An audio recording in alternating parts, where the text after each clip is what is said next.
Olá, ele é doutor em Educação, Arte e História da Cultura pela Universidade Presbiteriana Mackenzie, onde também se graduou em jornalismo. Mestre em Ciências da Comunicação pela Universidade do Minho, em Portugal, especializou-se em marketing político e propaganda eleitoral na USP. Desde 2010, é professor dos cursos de jornalismo e publicidade no Mackenzie e na ESPM. O projeto Memória do Curso de Jornalismo recebe hoje o jornalista e professor Paulo Ranieri.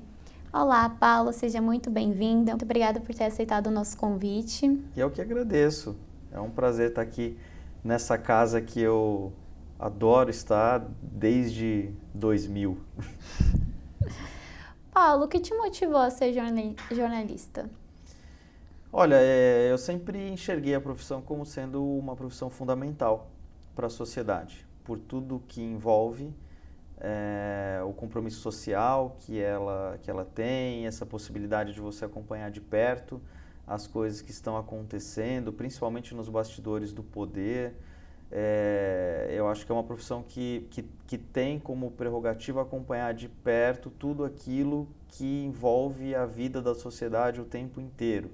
É um privilégio você poder fazer parte disso, este profissional poder fazer parte disso, tendo acima de tudo a consciência de que ele está ali para ajudar as pessoas, para ajudar a sociedade de alguma forma, exercendo esse papel, exercendo essa função. Então tudo isso sempre me atraiu. O jornalismo sempre foi para mim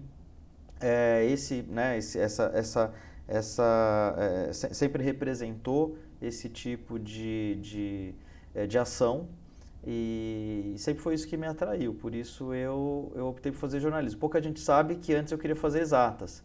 Eu cheguei a estudar engenharia antes de fazer jornalismo, mas enfim, descobri que não tinha nada a ver comigo mesmo. E aí migrei para o jornalismo. Você sempre quis ser professor? Como que foi essa mudança? Eu não tinha ideia. Eu tinha professores na família, eu sabia mais ou menos como era ser um professor, mas eu nunca tive vontade, eu não sentia essa vocação. Eu descobri não sei se era uma vocação, se eu posso chamar de vocação, mas é uma vocação, mas enfim, eu descobri isso no curso. O curso de jornalismo é um curso muito rico, é um curso que te coloca em diferentes possibilidades, em diferentes situações, e uma dessas possibilidades é ter contato com o meio acadêmico. É você pesquisar, é você participar de iniciação científica, é você fazer uma série de coisas que vão além de só aprender a parte técnica para exercer numa redação. Então, participando de um desses momentos de pesquisa, de grupos e de iniciação, eu comecei a perceber que eu gostava daquilo. Além de gostar de estar em redação, ou seja, além de imaginar que eu estaria numa redação, eu me via, né, na frente de uma câmera, ou escrevendo, ou trabalhando num computador. Eu me via nessas situações, todas que são as situações normais da prática profissional. Mas eu comecei a me enxergar também trabalhando com o jornalismo, trabalhando com comunicação de uma outra forma. Pesquisando, estudando, me aprofundando em outras questões, e aí comecei a me enxergar também numa sala de aula. Foi aí que começou a ter um start para mim de como é que seria, né? Eu pesquisar tudo isso, eu aprender mais, eu aprofundar muito mais esse conhecimento e depois ensinar isso para alguém. Aí eu comecei a me enxergar nessa situação e isso foi evoluindo, né? Esse sentimento, essa vontade foi crescendo. Quando eu me formei, eu ainda tinha muito mais vontade de ir para a redação, tanto que fui, do que dar aula. Mas eu já tinha uma semente ali, eu já sabia que em algum momento da vida eu ia querer fazer esse retorno dessa maneira. E foi o que aconteceu. Talvez tenha acontecido antes do que eu imaginava. Eu fiquei quase 5 anos em redação e antes disso eu já comecei, né, antes dos 5 anos eu já comecei a dar aula. Eu imaginava que isso fosse acontecer depois de uns 10 anos, mas aí são coisas da vida, né? A vida vai te puxando para os lados e você às vezes nem tem muita opção. Como que surgiu esse convite de ser professor? Teve um convite ou você foi para algum processo seletivo? As duas coisas, né? As duas coisas. Os processos são muito parecidos, né? Normalmente você sente essa vontade. Quando você sente essa vontade, você começa a procurar universidades públicas ou privadas que, de alguma maneira, abram essa possibilidade, né? Então, existe uma rotação, né? Tem uma rotatividade interessante. O tempo inteiro professores que se aposentam ou saem por algum motivo e outros que vão substituindo, né? E logo que eu terminei o mestrado, eu comecei a entrar em contato com algumas universidades, procurar os concursos por aí, né? E aí, obviamente, o Mackenzie, onde eu tinha me formado em 2004, foi uma dessas universidades que eu procurei. E quando eu procurei, não havia disponibilidade, né? Todos os professores estavam, as vagas todas, né? O quadro estava preenchido. E eu tinha feito mestrado numa área muito específica, que tinha a ver com tecnologia. Eu fui pesquisar infografia, mas no ambiente digital, né? Infografia digital. Então era uma coisa que tinha a ver com visualização de dados na internet, era um negócio muito específico. E, bom, como profissional eu poderia lecionar várias outras coisas, texto, teorias do jornalismo, poderia, né, enfim, trabalhar em várias vertentes. Mas o tema mesmo que eu pesquisei no mestrado tinha a ver com digital. E era uma área que estava começando. Não tinha rede social, por exemplo, não havia aula sobre rede social, não havia jornalismo de dados. Um monte de coisa que os currículos novos das universidades mais atualizadas têm hoje, não tinha, né? Quando eu me formei, eu não tive. Quando eu procurei as universidades para dar aula, ainda não tinha, né? Já existia na nossa vida, mas nas universidades ainda não tinha. Então, é como se eu tivesse me especializado numa coisa que ainda não estava presente nos cursos universitários. Então, era difícil esse encaixe. E aí, na época, o curso de jornalismo daqui tinha um coordenador que era o professor Oswaldo, e que eu já conhecia de quando eu tinha sido aluno. O professor Oswaldo me enviou um e-mail e falou assim: olha, estamos abrindo um processo seletivo para uma vaga que tem a ver com isso que você estudou, né? Ele também não sabia direito o que era, mas tem a ver com isso que você estudou. E você não quer vir aqui conversar com a gente, etc. Obviamente, outros professores vão concorrer, mas o processo seletivo será aberto e, enfim, se aproveita e visita a casa, né? Mata a saudade e tal. E aí eu vim, conversei com ele, a vaga realmente era para mim, eu me inscrevi, participei do processo e fui selecionado. Isso foi em 2010.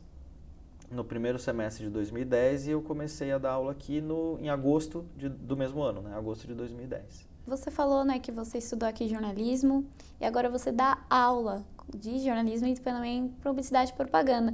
Você acha que isso dá uma perspectiva diferente a respeito dos alunos? Você acaba se colocando mais no lugar dos alunos? Eu acho que sim, mas eu acho que isso que você está falando, todos os professores fazem. Uhum. Eu acho que todos os professores têm mais ou menos essa característica, né? Afinal, todos foram alunos, né? Para você um dia dar aula, você passou por todo esse processo. Pode ter sido diferente, como eu falei, o processo de comunicação mesmo, de quando eu estudei, era diferente. A geração era outra, a formação era outra. Não é tão distante assim do que é hoje, mas há diferenças. E essas diferenças, às vezes, aparecem mais ou menos, né? Eu acho que o exercício de se colocar no lugar do outro independe de você ter tido aquela mesma formação ou não. Isso é de cada um, né? Tem gente que tem mais facilidade de se colocar no lugar do outro do que outras pessoas. Eu continuo sendo aluno, né? Eu nunca parei de estudar. Eu fiz o mestrado, depois eu fui fazer o doutorado, tenho feito cursos, eu estou sempre fazendo alguma coisa. Então, por exemplo, isso me ajudou muito, porque eu fui fazer um curso online na pandemia. Então, eu como aluno, usando o Zoom, usando essas plataformas todas, então eu sabia o que tinha de pior, o que tinha de melhor, o que os professores faziam que me incomodavam mais, o que os professores faziam que me deixavam mais confortável. Então, ter tido essa relação do outro lado do balcão, digamos assim, como aluno, facilitou a minha vida como professor. Porque eu falei, pô, se eu não gosto disso que estão fazendo comigo nessa aula, eu também não vou fazer igual com os meus.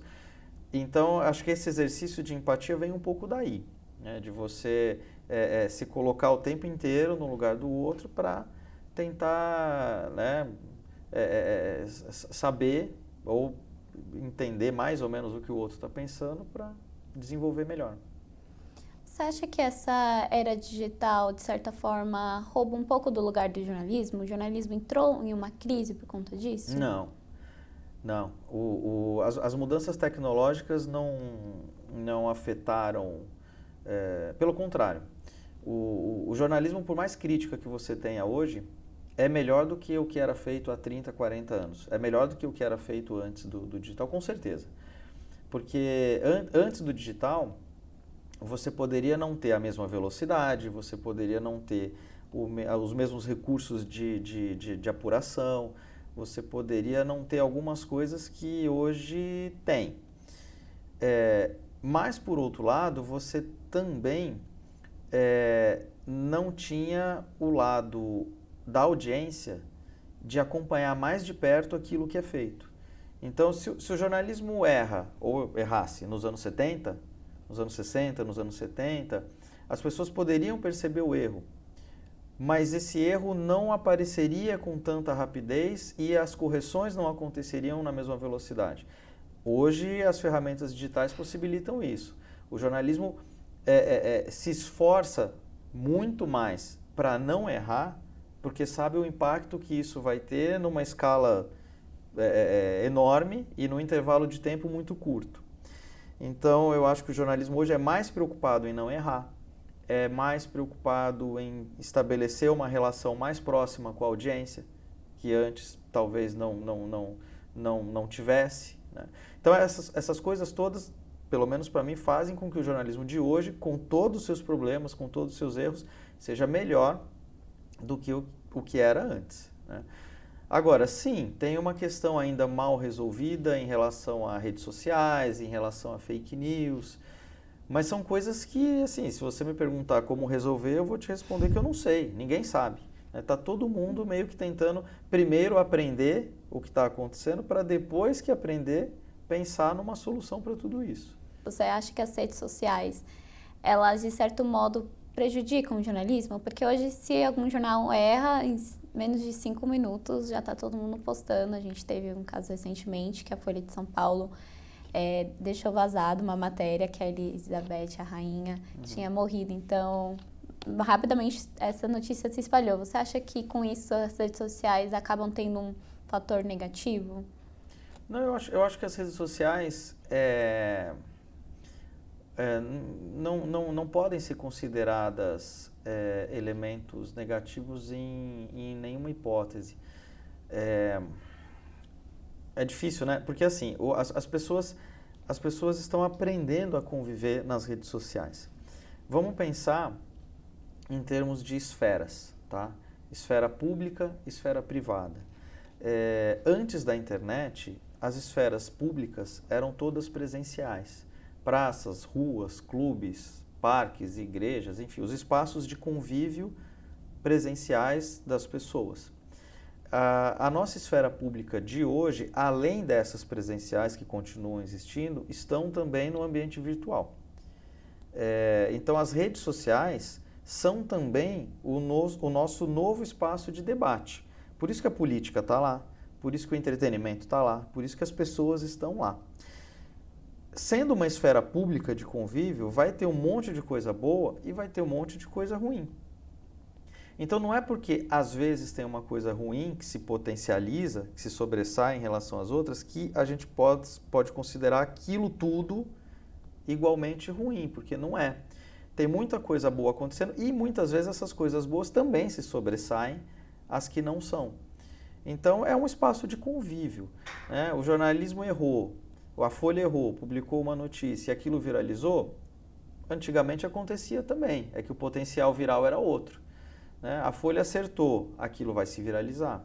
Né? Alguém plantou uma notícia, alguém criou um conteúdo falso, aquilo se viralizou.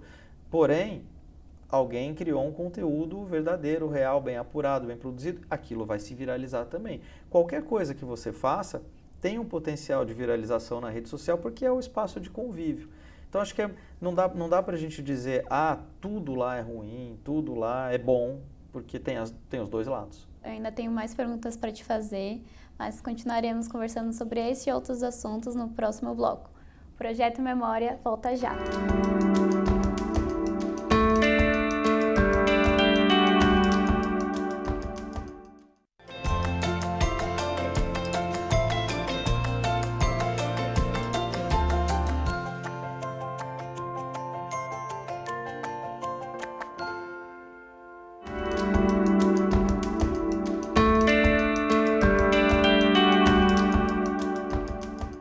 O Projeto Memória do curso de jornalismo está de volta.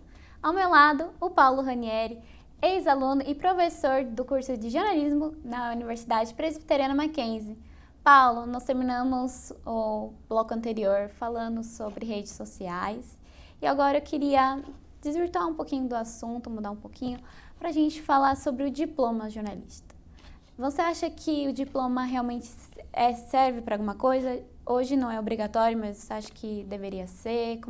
Qual é a sua opinião sobre isso? Eu não sei se eu sou a favor ou contra a obrigatoriedade. Acho que a questão é outra. É a importância da formação. Acho que esse é o ponto. Se essa formação vai te dar ou não um papel lá na frente, e se esse papel vai ser exigido por alguém, eu acho que é o de menos, e para várias profissões, isso não é só para o jornalismo, eu vejo dessa forma para várias profissões, publicidade é a mesma coisa, e enfim, por aí vai. Agora, se você me perguntar, você acha importante a formação em jornalismo, eu vou te dizer com toda certeza que sim, porque é um momento, é um espaço em que você vai entender, por exemplo, o que pode ser interesse público ou não, o que é compromisso social ou não. Você vai entender um pouco sobre a história da população para a qual você vai escrever em 4, 5 anos, enfim, quando você se formar. É importante você entender a história do lugar que você vive, a história das pessoas que convivem com você, você aprender as técnicas também, né? Enfim, como operar um equipamento, como operar um aparelho, como fazer bem uma edição, e também como uma formação pessoal, né? A quantidade, assim, o percentual de aluno que entra num curso de jornalismo absolutamente tímido, perdido, sem saber construir uma pergunta, e o convívio, o espaço, a relação com outros alunos, a relação com professores, a relação com o ambiente, ou seja, por tudo isso eu acho que a formação é fundamental. Fazer o curso de jornalismo é uma coisa fundamental. Você adquire conhecimento técnico, você adquire conhecimento teórico, você adquire conhecimento de vida, né? Formação para a vida. Então tem muita coisa envolvida numa formação em jornalismo, tanto a formação humanística quanto a formação técnica, né? Então acho que a formação é fundamental. E os veículos que sabem disso, independentemente do diploma estar obrigatório, ser obrigatório ou não, os veículos vão priorizar as contratações de quem fez jornalismo com toda certeza, né? Sempre, né? Antigamente ainda havia um pouco mais de espaço para profissionais sem diploma, né? Profissionais de uma geração mais antiga. Hoje em dia é dificílimo você entrar no mercado de trabalho, você fazer parte de um veículo profissional grande, reconhecido, legitimado pela sociedade, enfim, e que não contrate alguém com formação. Paulo, você trabalhou como redator em uma agência de notícias da Itália. Como que foi essa experiência? Eu fiquei por lá pouco mais de 3 anos. Na época foi uma coisa engraçada, porque eu nunca imaginei que eu fosse trabalhar em agência internacional, nunca imaginei que eu fosse trabalhar com jornalismo internacional. E eu descobri que é um universo muito maluco, assim, no bom sentido. É muito interessante você saber o que está acontecendo em outros países e ter a possibilidade de estudar um pouco sobre a história dos outros países, sobre a história. Eu fui conhecer um pouco mais a fundo, por exemplo, o Oriente Médio, porque eu trabalhei ali nessa agência, né? Não tinha a menor ideia, quer dizer, tinha aquela ideia do que você estuda no ensino médio, de história e tal, de geografia, de geopolítica, mas nunca tive contato assim com jornalistas que tinham passado por lá. Eu fiz amizade, por exemplo, com um jornalista que tinha sido correspondente no Iraque da agência, então ele estava agora na Argentina, de vez em quando ele visitava o Brasil, e enfim. Então era um jornalista que eu tinha mais contato. Trabalhei com outro que entrevistou Fidel mais de uma vez, então, né, as experiências eram muitas. Eu mesmo tive a possibilidade de cobrir 2 vezes, né, uma foi a morte do Papa, o João Paulo II, que foi uma experiência bem legal. A outra foi cobrir toda a visita papal já do Bento, né, na substituição ali. Então, assim, foram América Latina, né, entender a fundo o que acontece no Equador, o que acontece na Bolívia, países que o jornalismo... Essa experiência me ensinou, por exemplo, que o nosso jornalismo internacional é muito deficitário. E é mais ou menos a percepção de todo mundo. Tenho amigos hoje professores que também já passaram por essas experiências do jornalismo internacional, que têm a mesma percepção. Como o jornalismo internacional é dependente das agências, né? E como o nosso jornalismo internacional só olha para a Europa, para os Estados Unidos, e a gente não sabe o que está acontecendo aqui no Paraguai, a gente não sabe o que está acontecendo aqui do lado, no Chile, né? A não ser que tenha uma coisa escandalosa, se não tiver, não é noticiado. Então, foi uma experiência interessante nesse sentido.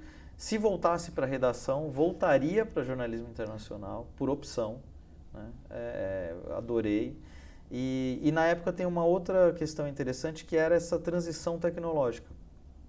Estava começando a surgir a era do 3G, de alguns celulares com algumas possibilidades digitais e um recurso que na época chamava MMS, que era como se fosse o SMS multimídia. E a gente ficava, enfim, produzindo conteúdo para os assinantes que optavam por receber esse conteúdo em vídeo, só que pelo celular, no formato SMS. Tem diferença entre fazer um jornalismo dentro e fora do Brasil? Você acha que o jornalista fora do Brasil, ele às vezes recebe mais reconhecimento? Eu acho que o jornalista é reconhecido, esse é o ponto. Eu acho que a questão não é se há mais ou menos reconhecimento. Eu acho que ele é reconhecido como um profissional importante para a sociedade em qualquer país. O nosso pensamento, a nossa reflexão aqui pode, de repente, se voltar para uma outra questão, se ele é valorizado como deveria. Porque reconhecer, todo mundo reconhece, todo mundo sabe da importância que tem um jornalista para a sociedade, para o país, como, né, uma série de coisas. A outra questão é se as pessoas valorizam na mesma medida em que reconhecem a importância do profissional. Acho que esse é o ponto. E isso é igual em qualquer lugar do mundo. A produção jornalística é a mesma. A base jornalística de atuação profissional, de apuração, de entrevista, tudo isso é igual, isso não muda de um lugar para outro. Assim como essa questão que eu coloquei em relação à valorização do profissional. Agora, acho que mais ou menos é relativo, né? Há países, e aí sim a gente tem que, né, certamente não é um assunto que talvez rendesse uma outra entrevista, né? Mas eu acho que o que a gente tem que ficar atento é em relação à violência que se comete contra os profissionais em alguns outros países, né? Há países em que a violência contra o jornalista é muito grande, né? O México, por exemplo, é um país reconhecido internacionalmente por isso, pela violência contra jornalistas, numa medida maior do que seria, sei lá, o aceitável. Então, acho que esse é um ponto que pode variar de um país para outro em relação à prática profissional. A gente, ultimamente, está vendo muita violência, né, aqui contra os jornalistas. Você acha que isso se deve ao quê? O que está motivando essa violência generalizada, não somente por emissoras grandes, mas por outras emissoras que são, vamos dizer assim, pequenas? Eu acho que não é só, de novo, né, não é só para o jornalista. Eu acho que a sociedade está num momento muito inconstante. Tem uma polarização política, isso é muito claro.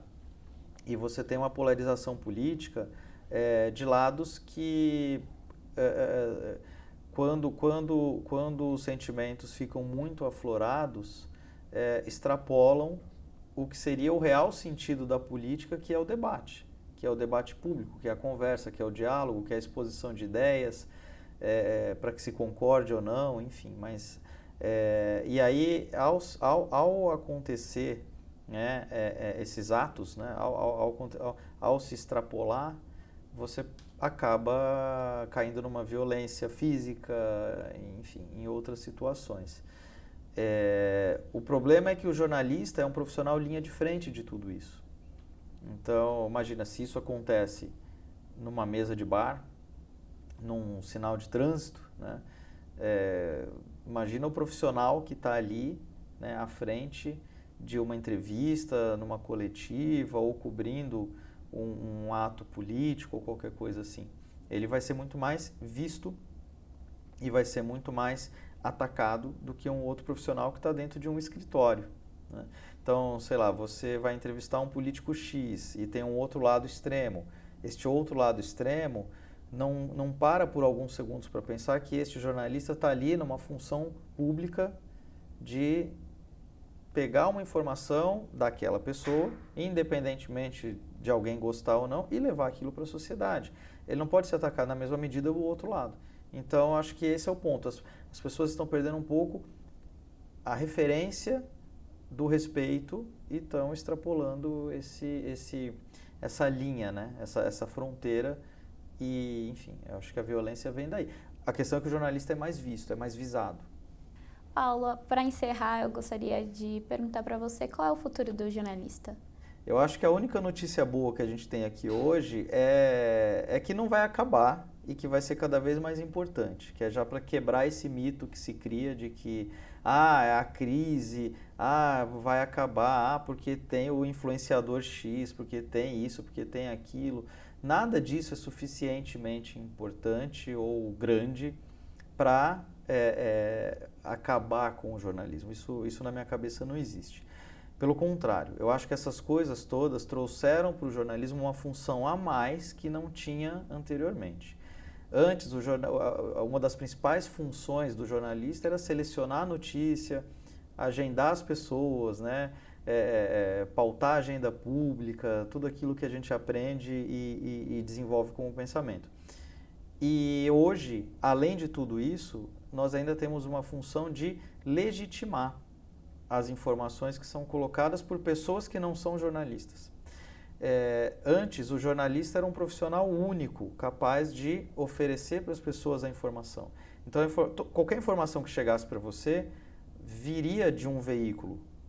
Hoje, as informações que chegam para a gente não vêm exatamente de um veículo, podem vir de qualquer pessoa que produzem seus próprios conteúdos, ou qualquer pessoa que produz. Só que se você não tiver um profissional capacitado como jornalista para dizer isso é legal, isso não é, isso presta, isso não presta, para legitimar o que é verdadeiro do que não é, você, enfim, vai viver um looping de informações desencontradas e vai ser super prejudicial para a sociedade. Então eu acho que é exatamente o contrário. A crise que o jornalista tem hoje é uma crise de modelo de negócio. É como capitalizar todo esse conteúdo, toda essa produção. Não é uma crise profissional. Como profissão, a gente é mais importante hoje do que já foi anteriormente. Paulo, agradeço por sua presença. Se eu pudesse, continuaríamos aqui conversando. Muito obrigada por ter compartilhado um pouco da sua experiência, da sua história. É isso, nosso muito obrigada a você também que nos acompanhou até aqui nesse bate-papo. Até o próximo episódio do Projeto Memória do curso de jornalismo.